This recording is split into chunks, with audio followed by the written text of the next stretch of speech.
I've owned a Mini 14 for years, and let me tell you, it's not the gun people think it is. Behind the cowboy aesthetics and Woodstock charm, there's a whole side to this gun Ruger never really talks about. And once you dig into it, you start seeing the Mini in a whole different light. What's up, everyone? This is Ted from Line 45. And today, let me give you a rundown of the Mini 14, its strange history, the stuff Ruger quietly left out of the manual, and the reasons why you're missing out if you don't have one this 2025.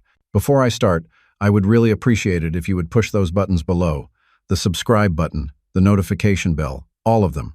This is not necessary, but those little clicks help a brother out. Plus, it pushes me to give you more valuable gun-related content on your screen. Now, buckle up, and let's get back to the video. The Mini 14 was never just a shrunken M14. If you grew up thinking the Mini 14 was just a baby M14, you weren't completely wrong, but that's only half the truth. I've fielded more than a few over the years, and what you start to realize is that Ruger built this thing with a very different philosophy. When Jim Sullivan, the same guy who helped design the AR-15, teamed up with Bill Ruger in the late 62nd, they weren't trying to make a military rifle. They wanted a civilian-friendly carbine that looked classic, ran reliably, and didn't scare the neighbors. By the time it hit shelves in 1973, the Mini 14 packed a short-stroke gas piston setup inspired by the M1 Garand, with a rotating bolt, self-cleaning system, and a stamped vibe that reminded people of older warhorses. What's funny is how early models, especially pre-180 serials, had all kinds of quirks. Some had thin barrels that couldn't hold zero when they got hot. The bolt hold-open would lock after the last shot, but you had to reach inside and pull it down manually. It was rough around the edges, but also rugged as hell. People used it on ranches, on patrol duty, and even in prison towers. Not because it was pretty, but because it just worked. Ruger quietly made refinements over time. Heavier barrels, improved heat shields, scope mounts, and ghost ring sights. But they never marketed those changes as fixes. They let the rifle's image do the talking, and that's where a lot of folks still get it wrong. Let's keep going. The Mini 14 is mechanically interesting. Mechanically, the Mini 14 stands out because of how it blends old-school reliability with simplified modern production. It uses a short-stroke fixed piston gas system, a scaled-down version of the M1 Garand and M14 design. But what's unique is that the gas system is self-cleaning, and the op rod rides inside the stock, not above like on an AR-15. That gives it a smoother recoil impulse and keeps gas and carbon away from the receiver. Also, the bolt locks into the receiver with a Garand-style rotating action, and the recoil spring assembly is nested under the bolt carrier, not behind it. That allows the Mini 14 to maintain a traditional rifle profile, no buffer tube sticking out the back, which is why you get that classic look with a solid wooden or synthetic stock. Ruger also went with a monolithic investment cast receiver, which helped keep costs down while maintaining strength. It's one of the only civilian carbines that feels like a blend between World War II-era battle rifle engineering and modern semi-auto simplicity. That's a big reason why it keeps ticking in the field, even if it's not winning precision awards at the range. But internals aren't the only interesting aspect of the Mini 14. Take its never-heard-before variants, for example. And the forgotten point, 222 Mini 14. If you've handled your share of Mini 14, odds are you've never seen one chambered in 222 Remington. I didn't believe it myself until I came across one at a gun show back in the early 2000s. It looked like any other pre-580 series ranch rifle, but the barrel was marked 222, and that changed everything. Ruger made this limited run specifically for export to countries where civilian ownership of military calibers like 5.56 NATO or 223 Remington was flat-out banned. We're talking parts of Europe, Latin America, and even Australia during certain import restriction periods. That version of the Mini 14 was nearly identical in function. Same action, same rotating bolt, same short-stroke gas piston, but legally different enough to get around international laws. You won't find this variant in most Ruger catalogs or official timelines. It's not something they talked about, probably because the demand was so low stateside. And to be fair, 222 Remington doesn't offer much over 223, just slightly less velocity. A tad more case neck, but it's accurate and soft shooting. The real intrigue is how few of them made it into private hands. Some import batches from Italy and the UK have turned up on forums, but the total number is anybody's guess. Ruger never released production figures, and most American shooters still don't know this version ever existed. It's not collectible in the flashy gold plate sense, but it's one of the strangest corners of the Mini 14 lineage. And speaking of rare and under the radar, let's shift gears to a variant Ruger barely even supported after they launched it. The Mini 30.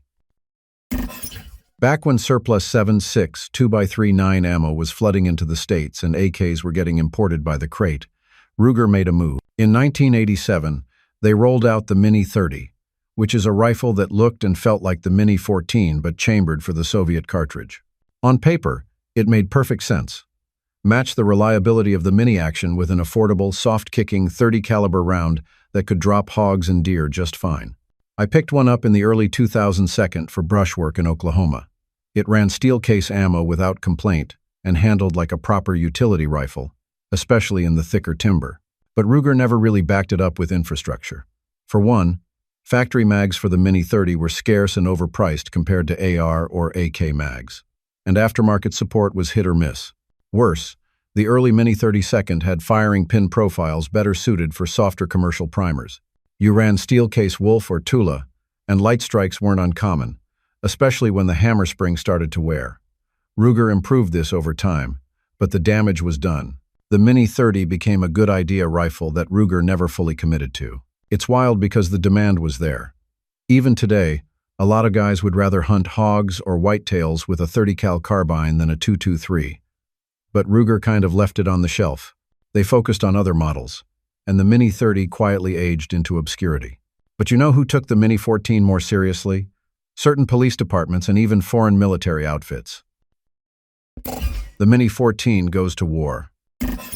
People tend to think of the Mini 14 as a ranch rifle or a truck gun, and sure, it's had that reputation for decades. But let me clear something up. This carbine went places most folks don't know about. I've seen photos of Mini 14 gigabyte models riding in cruiser racks back in the 82nd, issued to rural deputies and corrections officers who didn't need a full-blown M16 but wanted more punch than a shotgun. The GB stood for government barrel and featured a threaded muzzle, bayonet lug, flash hider, and a side-mounted sling swivel. Ruger never hyped it on the civilian side, but behind the scenes, they sold thousands to law enforcement agencies in the US and abroad. One of the longest-standing users of the Mini 14 is the Royal Bermuda Regiment. They issued Mini 14 GBs for over 3 decades, only recently replacing them with newer NATO-caliber rifles. There's also evidence of limited use by French prison units and even Peruvian law enforcement. Some federal agencies in the U.S., including DOE security contractors, also reportedly ran Mini 14 second for site defense in the late Cold War years. Even more interesting is the AC-556, the full auto version of the Mini 14. Select fire, 3-round burst, folding stock. It was Ruger's answer to the M16, just never adopted widely. But it did get into the hands of certain SWAT teams and was issued overseas in tiny numbers. You can still find pre-1986 transferable AC-556 second on the NFA market. Ruger didn't promote these contracts much. They kept the Mini 14's image clean and civilian, friendly. But the gun saw real-world uniform duty, and it performed. That's why, when it showed up in high-profile incidents later, it sparked debate that Ruger still doesn't want to revisit. The Mini 14's dark legacy. Now this is the part Ruger would rather not talk about, and honestly I get why. The Mini 14 isn't just a rifle with a long ranch record. It's also been center stage in some of the most infamous and tragic events in modern history. The 1986 FBI Miami shootout? The suspects were firing a Mini 14. Despite being outgunned and outarmored, that rifle ran flawlessly and laid down serious damage, leaving 2 agents dead and changing how law enforcement approached armed confrontations. The FBI ditched revolvers after that. It wasn't the gun's fault, but it showed the Mini wasn't just some casual plinker. Then there's the 1989 École Polytechnique massacre in Montreal. A legally obtained Mini 14 was used in the killing of 14 women and injuring many more. Fast forward to 2011-inch Norway, where Anders Breivik used a Mini 14 and a Glock 17-inch, the Utoya Island mass murder. Most recently, in 2020, the Nova Scotia shooter used a smuggled Mini 14 as one of his primary weapons during a rampage that killed 22. These aren't easy stories to bring up, But they're part of the rifle's legacy because the Mini 14 has always walked that strange line between civilian tool and serious firepower. Ruger has never come out and addressed these directly, and they've kept the Mini's marketing focused on sport, ranch, and utility. But those headlines never went away.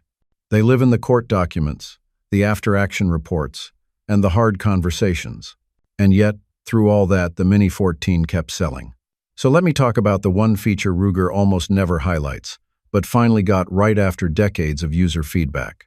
Accuracy, or rather, what they did to finally fix it. The accuracy fix Ruger quietly pulled off. If you've owned an older Mini 14 or shot one off the bench, you already know what I'm about to say. The early rifles just weren't made for accuracy.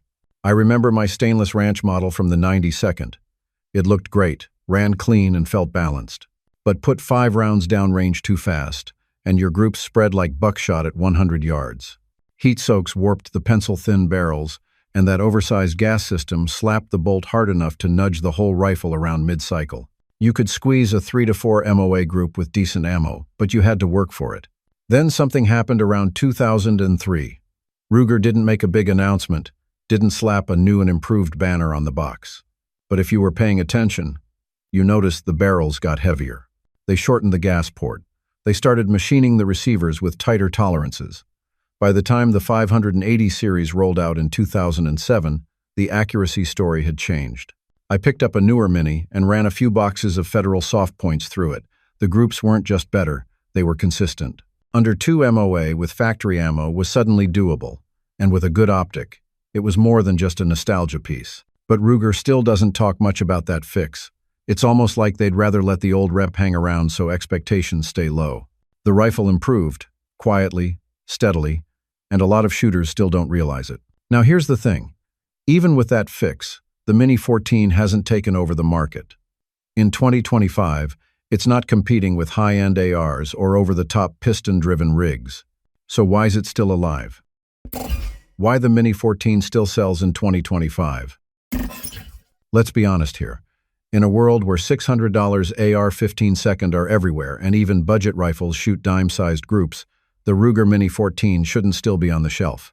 But walk into any gun store in Middle America, and it's sitting right there, probably in stainless steel with a hardwood stock, looking like it just stepped out of an 1982nd law enforcement catalog. And you know what? People still buy them. Not out of ignorance or nostalgia, but because the damn thing still has a role. For one, it doesn't look like a scary black rifle. That matters more than you'd think, especially in restrictive states or when dealing with neighbors, game wardens, or politically charged climates. The Mini 14 flies under the radar. It fits in gun racks in ranch trucks, gets handed down between generations, and still finds its way into the back seats of patrol vehicles. It eats cheap ammo, keeps running dirty, and doesn't care if it's raining, freezing, or caked in red dust.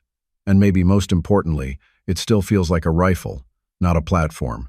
There's no temptation to bolt on a dozen accessories or rebuild it every 3 months. Ruger's never needed to rebrand the Mini 14 because it quietly serves the guys who don't care about hype. Guys like my neighbor who's had the same one since 2078. Guys who want steel and wood, not M-lock and aluminum. And for those of us who know the Mini's history, warts and all, that legacy matters. They won't put that on a box. But that's why it's still alive.